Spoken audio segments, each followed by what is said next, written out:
Nagpasiklaban ang mga kadete mula sa 17 kolehiyo at universidad sa ROTC Fancy Drill Competition. Yan ang sentro ng balita ni Bien Manalo live. Bien! Alan, precise at synchronized military drills. Iyan ang ipinamalas ng mga kadete mula sa iba't ibang kolehiyo at universidad na nagpasiklaban sa ikalawang taon ng ROTC Fancy Drill Competition ng Philippine Army dito sa Taguig City. Bago nagsimula ang kompetisyon, isinagawa muna ang wreath-laying ceremony bilang papugay sa kabayanihan ng Hunters ROTC Guerrillas. Sila ang nanguna sa pakikipaglaban sa Japanese forces noong ikalawang digmaang pandaigdig.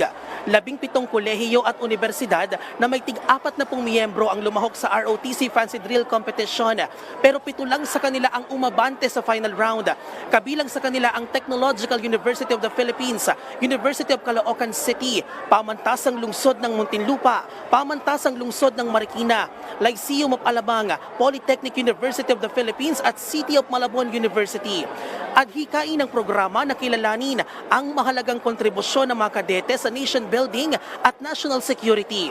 Nakatanggap ng tropeyo, streamer award at in-kind prizes ang mga magwawagi. Bahagi ito ng pagdiriwang ng ROTC Month ngayong Marso at ng ika-128 taong anibersaryo ng pagkakatatag ng hukbong katihan ng Pilipinas. May tema ang selebrasyon ngayong taon na matatag na sandigan ng bagong Pilipinas. Alan, itinanghal naman bilang kampyon ang Pamantasang Lungsod ng Muntinlupa habang first runner-up naman ang University of Caloocan City. Samantala, libo-libo namang individual ang nakiisa sa ikinasang nationwide simultaneous fun run ng Philippine Army na bahagi pa rin ng kanilang anibersaryo. Kabilang sa kanila ay mga officer, personnel at maging mga civil running enthusiast. Layunin nito na mahikayat sila na pangalagaan ang kanilang kalusugan sa pamamagitan ng active lifestyle. At yan ang update. Balik sa iyo, Alan. Maraming salamat, Bien Manalo.